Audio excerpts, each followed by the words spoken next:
Alors, la chaire de recherche et le groupe de recherche, on s'intéresse aux cancers féminins, donc les cancers du sein, cancer de l'ovaire, cancer de l'utérus, on dit que c'est des cancers gynécologiques. On peut facilement dire qu'on est des leaders dans le domaine de la recherche sur le cancer. Pas nécessairement parce qu'on travaille sur le cancer, parce qu'il y a beaucoup d'autres groupes de recherche dans le monde qui travaillent sur le cancer, mais de la manière qu'on approche la question, nous ici à l'UQTR, on peut dire qu'on est des leaders. Je pourrais vous parler d'un exemple concret sur lequel on travaille présentement.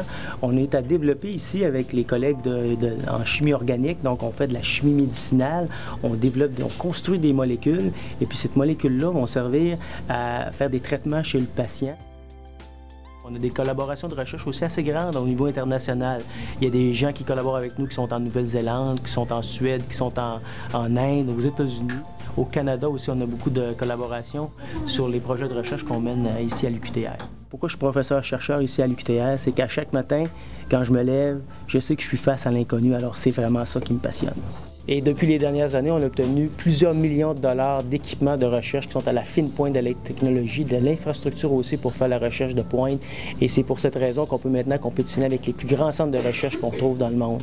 Et encore une fois, on peut se placer facilement parmi les chefs de file en recherche sur le cancer dans le monde.